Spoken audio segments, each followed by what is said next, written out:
সত্যিই ভাই জিৎ মাস মহারাজা। কেন বলছি কথাটা? তার এই মাসিভ পার্সোনালিটি, তার এই মাস কমার্শিয়াল সিনেমা, যেটা আমি বাংলা ইন্ডাস্ট্রিতে অন্য কোনো হিরোদের মধ্যে সেরকমভাবে দেখতে পারিনি।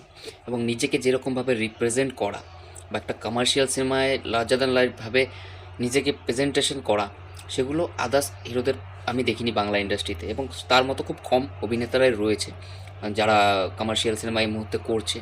ইতিমধ্যে দেব রয়েছেন যিনি খাদান নিয়ে আসছেন, খুব ভালো কথা। এবং খাদান সিনেমাটা যদি বক্স অফিসে ওয়ার্ক করে, তাহলে কিন্তু আরও কিন্তু কমার্শিয়াল সিনেমা আসবে, এবং সেটা পরের কথা। এখন যে বিষয়টা সেটা হচ্ছে জিদ্দা তার আগামীকাল বার্থডে, এবং জন্মদিন উপলক্ষে কিন্তু অনেকগুলো কিন্তু সিনেমার ঘোষণা আসতে পারে যতদূর সম্ভব। এবং এক দুটো হলেও সিনেমার কিন্তু ঘোষণা আসতে পারে, বা খাকির কোনো রকম আপডেট বা লায়নের আপডেট এগুলো কিন্তু আসতে পারে। দেখার বিষয় যেগুলো, কালকে যদি এই সব জিনিসগুলো চলে আসে, তাহলে কিন্তু এখন তো একটা এক্সাইটমেন্ট কিন্তু দর্শকদের বেড়ে যাবে। এবং বরাবরই কিন্তু চিত্রা কিন্তু কমার্শিয়াল সিনেমায় বিশ্বস্ত, আত্মবিশ্বাসী। সে বরাবরই কিন্তু ওই একটা জোনের মধ্যে রয়েছেন। এবং হয়তো আজকে ডেটে দাঁড়িয়ে তার সেরকমভাবে কিন্তু ওয়ার্ক করছে না, একটু ডাউনফল চলছে তার। এর মানে এ নয় যে সে মুখ থুবড়ে পড়েছে। কারণ কথায় আছে, ওয়াক্ত সবকা আতা হয়।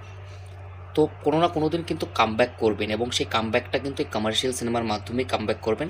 এবং কমার্শিয়াল সিনেমার কিন্তু মার্কেটিং কিন্তু বেশ বড়, বেশ বড় মার্কেটিং, যেখানে বলিউডের সিনেমাগুলো এসে কিন্তু বাংলা থেকে কিন্তু বেশ ভালো কিন্তু বক্স অফিস দিয়ে যাচ্ছে। এবং কন্টেন্টটা হচ্ছে মেন, ইয়েস কন্টেন্টটা হচ্ছে মেন। কন্টেন্ট যদি সেরকমভাবে তৈরি হয়ে যায়, খাপে খাপ যদি কন্টেন্ট মিলে যায়, তাহলে কিন্তু বক্স অফিসে কিন্তু রেকর্ড তৈরি হয়ে যাবে। তো লায়ন রয়েছে, খাকি রয়েছে, এবং বড় বড় প্রজেক্ট কিন্তু জিদ্দার কিন্তু দখলে রয়েছে এই মুহূর্তে। এবং সেই সিনেমাগুলো বা পরবর্তী কী আপডেট আসছে, সেই সিনেমাগুলো কিন্তু যদি কন্টেন্ট ওয়াইজ ভালো হয়, সেই সিনেমাগুলো কিন্তু বক্স অফিসে কিন্তু বেশ ওয়ার্ক করবে। এবং জিদ্দা আমার কাছে বেসিক্যালি মাস মহারাজা আমি তাকে বলবো। কারণ তার এই রিপ্রেজেন্টেশন, তার এই চিন্তাভাবনা, যেটা অন্যদের মধ্যে নেই, এবং সেই এই চিন্তাভাবনাকে নিয়ে এগিয়ে চলেছে। তো কোথাও গিয়ে তার সাফল্য কিন্তু খুব শীঘ্রই আসছে, এবং তার কামব্যাক করার কিন্তু খুবই দরকার।